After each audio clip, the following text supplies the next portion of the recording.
MAB Channel.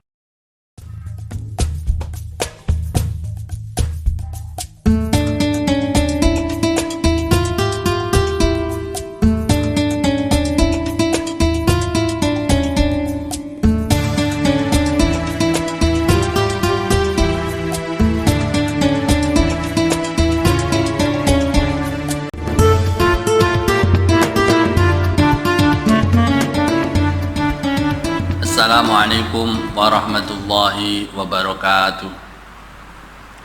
Bismillahirrahmanirrahim.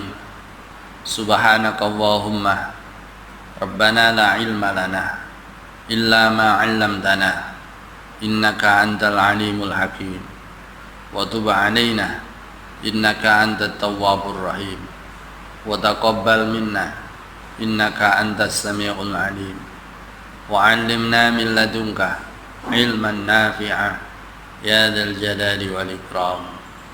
Allahumma aftah lana hikmataka wa anshur alaina rahmataka ya dzal jalali wal ikram. Lahumul Fatihah. A'udzu billahi minasy syaithanir rajim. Bismillahirrahmanirrahim. Alhamdulillahi rabbil alamin. Ar-Rahmanir Rahim. Maliki yaumiddin. Iyyaka na'budu wa iyyaka nasta'in. Ihdinas siratal mustaqim siratal ladzina an'amta 'alaihim ghairil maghdubi 'alaihim waladdallin. Amin. Bismillahirrahmanirrahim. Alhamdulillahi rabbil alamin. Wassalatu wassalamu 'alal mursalin wa 'ala alihi wa sahbihi ajma'in. Qala al-muallif rahimahullahu ta'ala wa nafa'ana bihi wa bi 'ulumihi wa amaddana bi asrarihi wa a'ada alaina bi barakatihi. Amin ya rabbal alamin. Bismillahirrahmanirrahim. Faslun utawi iki ku ana fasal siji. Man utawi sapane wong iku intaqadha kang rusak apa wudu'uhu wudune man, kang batal apa wudu'uhu wudune man.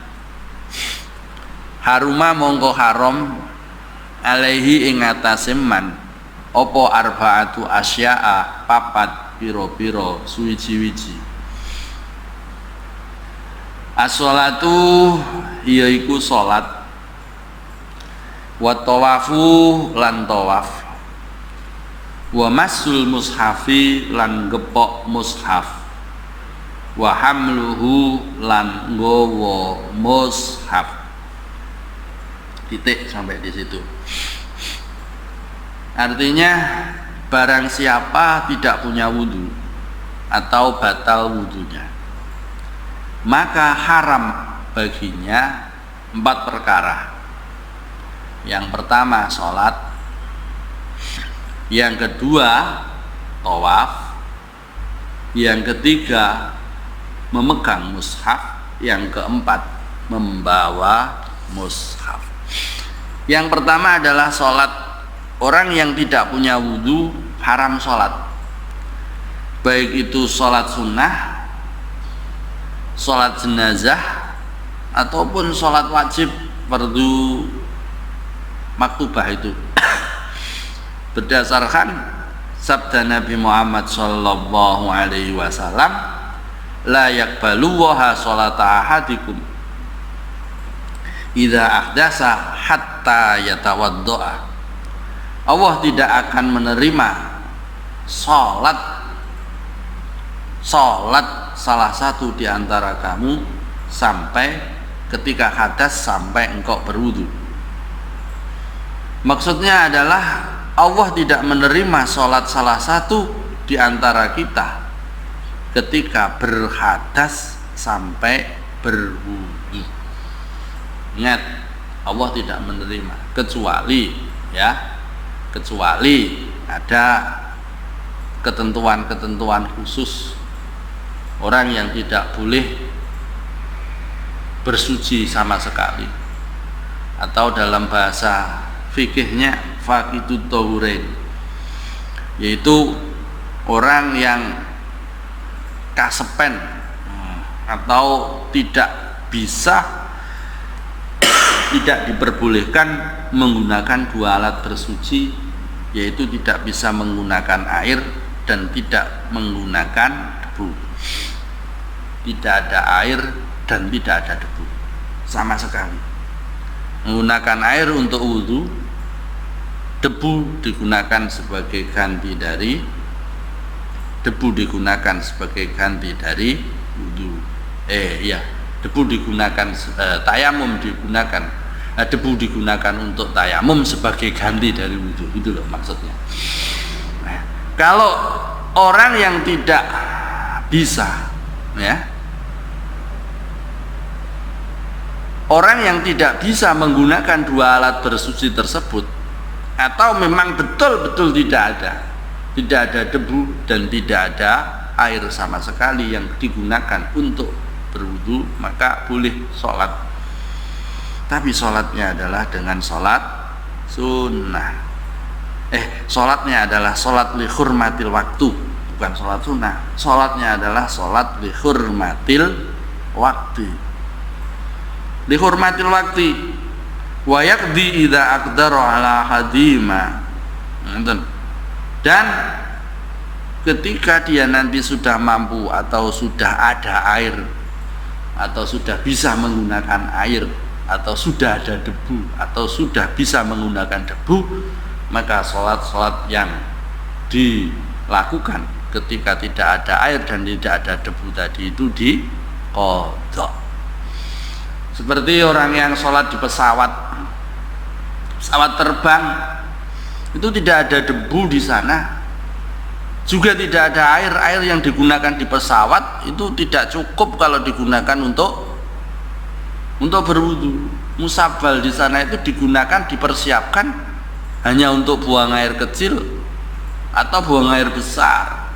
Bahkan di sana di yang terbangnya itu dipakai tisu. Kalau membawa air, satu pesawat jumlahnya 400 orang menggunakan air semua untuk wudu ya tidak bisa.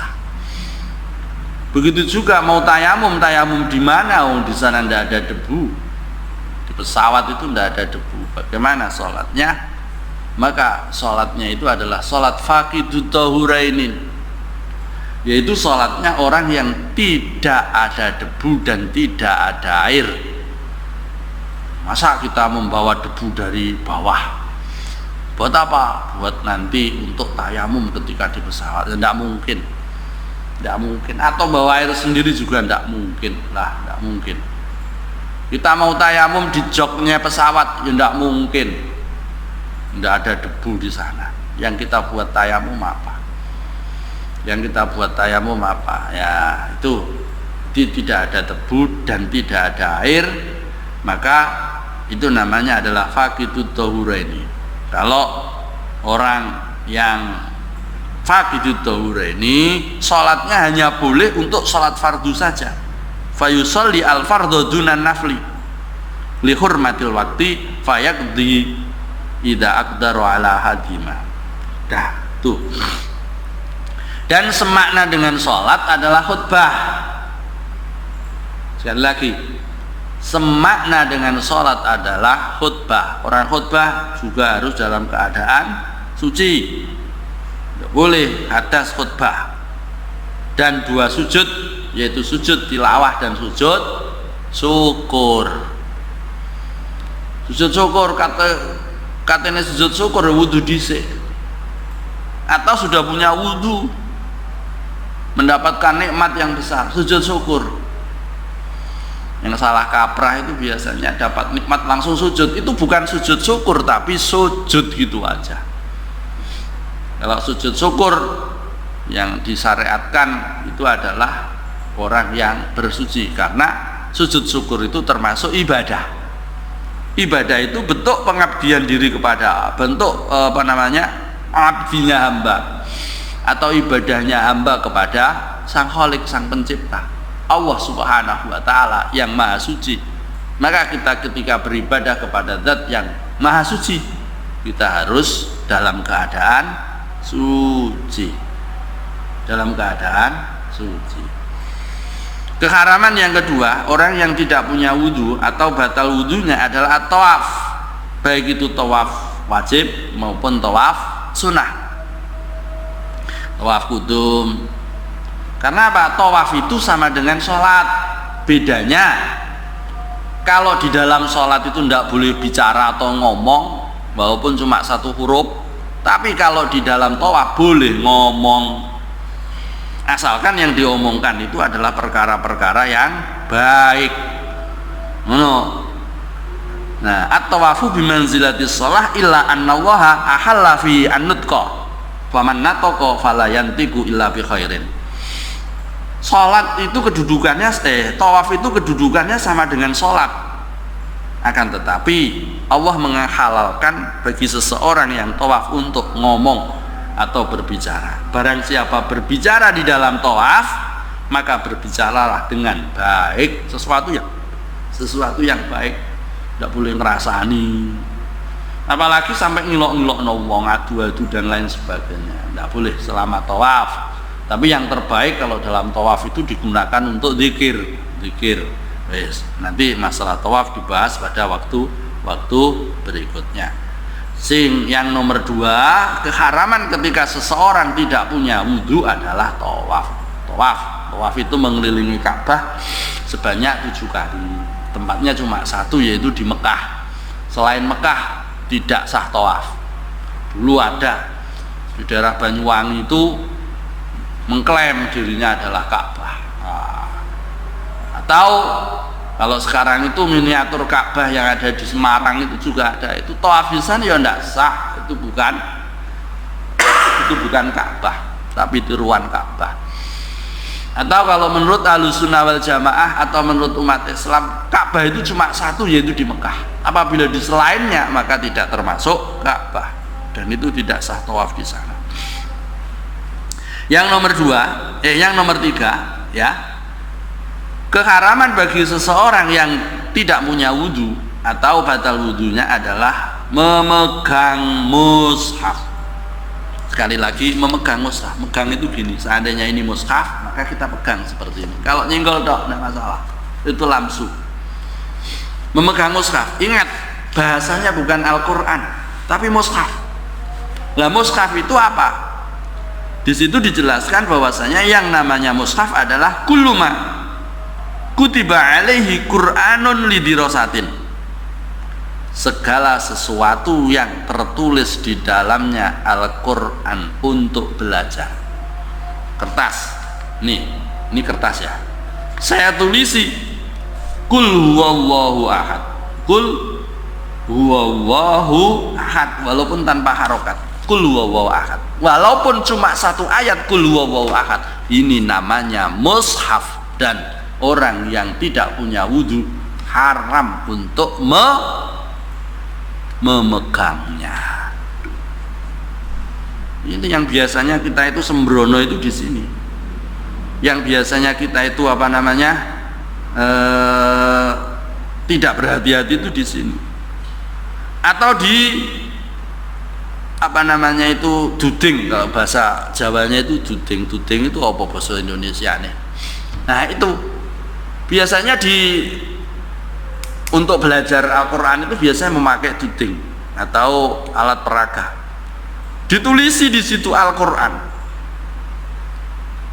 Kok selama yang ditulis itu adalah Al-Quran, ya, ingat, selama yang ditulis itu adalah Al-Quran, walaupun itu bentuknya berupa kayu bukan kertas, walaupun itu bentuknya kayu bukan lembaran, itu masuk kategori mushaf, dan itu tidak boleh disentuh kecuali orang-orang yang suci. Atau tertulis di papan tulis, biasanya di sekolahan atau di madrasah, papan tulis warna putih atau warna hitam. Biasanya ditulis di papannya Bismillahirrahmanirrahim. Bismillahirrahmanirrahim. Kalau bismillah itu salah satu dari ayat Al-Quran, walaupun itu cuma satu bismillah, walaupun itu cuma bismillah saja, Bismillahirrahmanirrahim, itu termasuk dari Al-Quran. Kita menyentuh dan di situ tidak ada tulisan selain bismillah itu, maka tidak boleh menyentuhnya. karena itu masuk kategori mushaf atau ditulis di kulit ya, kulit dirosah loh, kulit apa saja, kulit hewan untuk belajar. Kalau sekarang di banner itu ditulis di banner. Kalau tujuannya untuk belajar itu adalah mushaf dan tidak ada tulisan selain ayat tersebut, itu adalah mushaf dan haram bagi seseorang yang tidak punya wudu untuk memegangnya. Benar? Itu yang perlu diperhatikan. Kecuali untuk kaligrafi, untuk hiasan, tujuannya adalah litabarruk, untuk mengambil berkah. Atau kadang-kadang kalau orang dahulu digunakan untuk jimat. Nah, tahu jimat? Jimat itu ya azimat. Nah, jimat untuk tabaruk, mengambil berkah. Seandainya tertulis di sini kul huwallahu ahad, digunakan untuk jimat, dilempit, kemudian dimasukkan di kopiah. Maka di dalam kopiah ini ada Al-Quran, ada mushaf. Tapi tujuannya bukan untuk lidirosah maupun tujuannya bukan untuk mushaf, tapi tujuannya adalah untuk tabaruk dengan ayat Al-Quran. Maka itu tidak membatalkan wudu. Tidak haram bagi orang yang tidak punya wudu memegangnya. Tidak haram memegangnya. Mengapa? Karena tujuannya bukan untuk belajar, tapi tujuannya adalah untuk mengambil berkah dari itu semua. Nah, memegang Al-Quran, seandainya bagaimana? Seandainya ini tertulis Al-Quran Qul huwallahu ahad, jumlah hurufnya berapa? 1, 2, 3, 4, 5, 6, 7, 8, 9, 10, 11, 12. Nah, di dalam Qul huwallahu ahad itu kan 11 huruf. Nah, di dalam kertas ini kan ada tulisan lain selain Qul huwallahu ahad. Apa? Subjek 1, 2, 3, 4, 5, 6, 7, 8, 9, lebih hurufnya dari Qul huwallahu ahad. Kalau memegang ya memegang kertas ini yang di dalamnya itu ada tulisan Qul huwallahu ahad Al-Quran dan ada tulisan yang lain selain Al-Quran, maka di situ banyak mana antara Al-Quran dengan selain Al-Quran? Kalau banyak Al-Quran ya walaupun ada tulisan lain selain Al-Quran, haram untuk dipegang bagi orang yang tidak berwudu. Nah, tapi kalau ya banyak tulisan selain Al-Quran ya tidak apa-apa. Niatnya adalah untuk membawa atau memegang selain Al-Quran. Nah, itu yang perlu diperhatikan. Terus bagaimana kalau ada kejadian ada kertas tertuliskan Al-Quran keleleran atau tercecer di lantai, kita mau mengambilnya tidak punya wudu, apakah kita harus wudu dulu? Kalau permasalahan seperti itu masalah darurat. Mengapa darurat? Seandainya nanti tulisan Al-Quran yang ada di bawah, yang ada di kertas ini tidak saya ambil, maka akan diinjak oleh orang. Kalau diinjak oleh orang, maka orangnya akan terkena dosa lebih besar daripada ambil saja kemudian diletakkan atau ditaruh di tempat yang tinggi yang sekiranya tidak diinjak oleh orang. Ada Al-Quran jatuh ke bawah, kamu tidak punya wudu. Nah, di dalam pikiranmu, di dalam benaknya nanti kalau tidak saya ambil atau saya ambil tapi saya harus wudu dulu keluar dari tempat itu, dikhawatirkan nanti ada orang yang lewat situ ngelangkai Al-Quran, maka ambil saja kemudian ditaruh darurat. Itu diperbolehkan. Jadi sekali lagi, bagi orang yang tidak punya wudu haram memegang mushaf. Mushaf itu sesuatu yang tertulis di dalamnya Al-Quran, walaupun cuma satu ayat atau sebagian ayat. Yang nomor 4, keharaman bagi orang yang tidak punya wudu adalah membawa mushaf. mushaf, seandainya ini mushaf Al-Quran, satu mushaf, seandainya ini mushaf Al-Quran, ini saya bawa seperti ini, saya tidak punya wudhu, haram saya membawanya, haram. Atau Al-Quran ini saya masukkan di tas, yang ada di tas saya itu cuma Al-Quran saja. Kamu bawa apa? Bawa Quran. Mana Qurannya? Di dalam tas. Haram membawanya. Yang tidak haram itu apabila Al-Quran atau mushaf itu berserta dengan buku-buku yang lain atau sesuatu yang lain. Kamu bawa apa? Saya bawa buku. Buku apa? Buku pelajaran. Buku pelajaran apa? Bahasa Indonesia, matematika dan lain sebagainya. Loh, itu kok ada Al-Qur'annya? Oh, itu cuma saya bukan membawa itu cuma Al-Qur'an itu katut saja. Jadi tujuan utamanya bukan membawa mushaf, tapi tujuan utamanya adalah membawa buku. Itu yang perlu diperhatikan. Yang nomor 3 adalah niat itu tadi. Niat dalam membawanya itu bukan membawa mushaf. Beda lagi kalau ini sudah Al-Quran, jelas-jelas Al-Quran, terus kemudian saya bukan niat untuk membawa Al-Quran, padahal yang dibawa adalah Al-Quran, itu tidak bisa. Harus bersama dengan yang lainnya. Jadi yang nomor 4, keharaman bagi orang yang tidak punya wudhu itu adalah membawa Al-Quran atau mushaf. Nah, boleh membawa mushaf atau membawa Al-Quran asalkan bersama dengan barang atau buku yang lainnya, dengan niat yang kita bawa bukan Al-Qurannya, tapi yang kita bawa adalah bukunya. Saya lanjut. Wa yahrumulan haram alal junubi ngatasé wong kang junub apa sitatu asya'a, 6 pira-pira suwiji-wiji.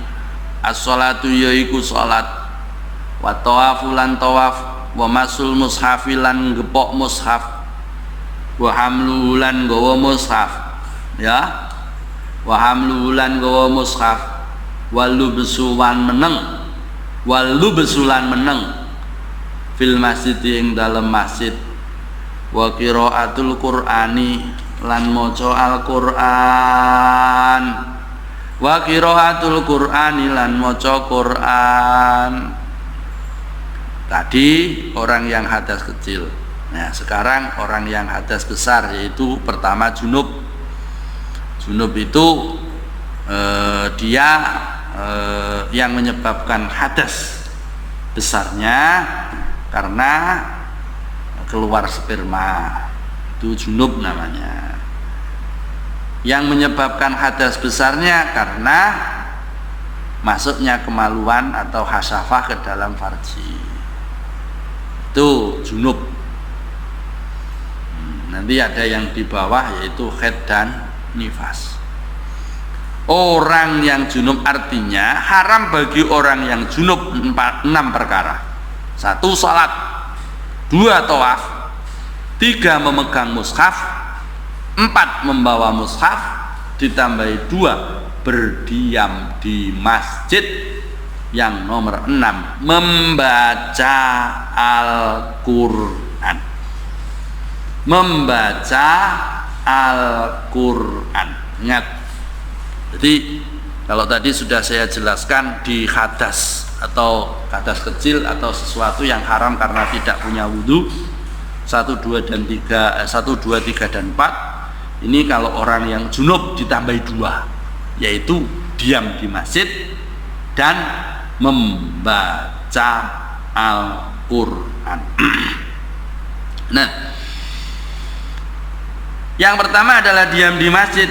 Al-lubsu, boleh al-labsu bidhamil lam wa fathiha, berdiam di masjid.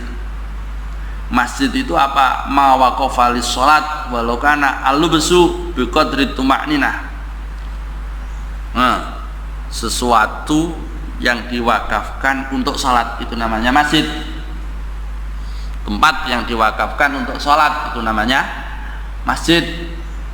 berdiam di masjid walaupun cuma sebentar orang yang junub itu tidak boleh. Mana loh? Tidak boleh berdiam. Diam itu menang. Bagaimana seandainya dia tertidur di masjid kemudian junub di masjid? Ketika terbangun sadar langsung keluar.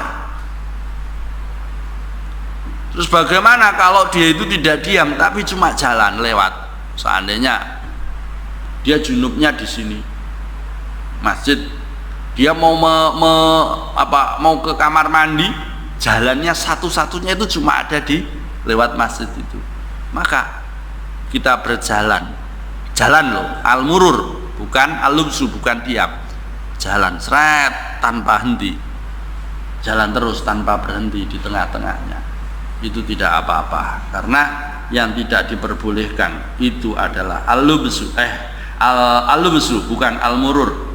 Kalau al-murur itu tidak di apa-apa, atau ubur itu tidak apa-apa, atau masuk dari pintu satu pintu kepada pintu yang lain itu juga tidak apa-apa. Itu bukan al-muksu atau al-lubsu. Yang haram itu adalah al-muksu. Yang haram itu adalah al-muksu. Dah, itu diam di masjid itu tidak diperbolehkan. Wa kharaja bil masjid musallal id, tempat sholat hari raya, wal madaris, dan tempat belajar. Madaris itu adalah tempat yang digunakan untuk belajar. Tempat yang digunakan untuk belajar itu bukan masjid. Yang tidak boleh itu khusus untuk sholat. Tempat tersebut khusus untuk sholat itu masuk kategori masjid. Nah, masjid. Kalau bentuk masjid yang ada di kita itu ada dua, satu serambi masjid, yang nomor dua adalah masjid. Ada yang mengatakan bahwasanya serambi masjid itu hukumnya adalah seperti masjid. Ada yang mendawuhkan para ulama itu serambi masjid itu bukan masjid, tapi serambi masjid itu adalah tempat lain selain masjid. Kalau tempat lain selain masjid, maka hukum masjid tidak berlaku di situ. Yang berlaku hukum tidak boleh diam bagi orang, tidak boleh diam di tempat itu adalah masjidnya. Biasanya kalau kita ketahui masjid itu biasanya ada kotak yang tengah, yang di situ ada imam dan makmum, kemudian ada jerambah atau serambinya atau empere masjid itu. Empere masjid kalau menurut kebanyakan ulama-ulama di kita itu bukan termasuk hukum masjid. Bukan termasuk hukum masjid, itu namanya serambi masjid.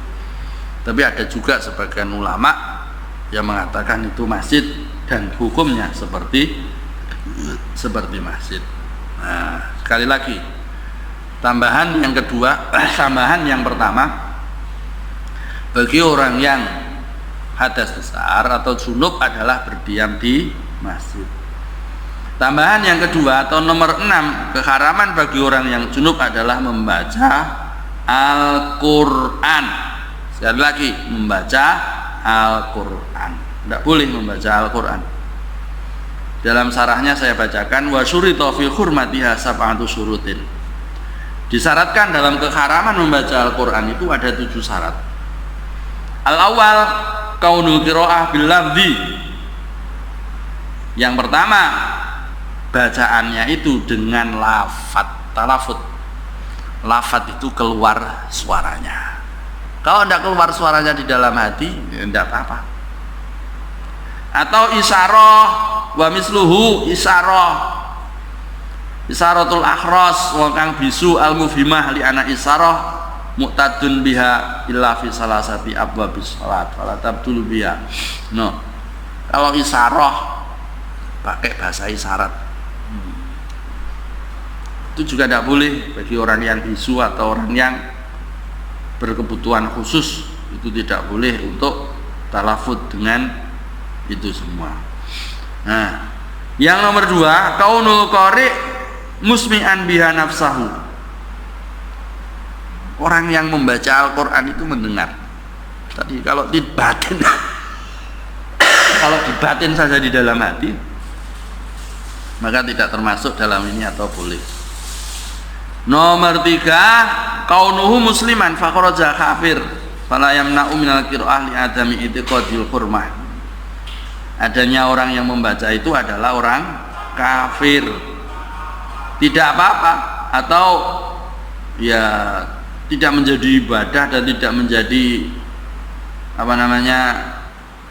tidak menjadi ibadah dan tidak menjadi dosa mungguhnya orang kafir.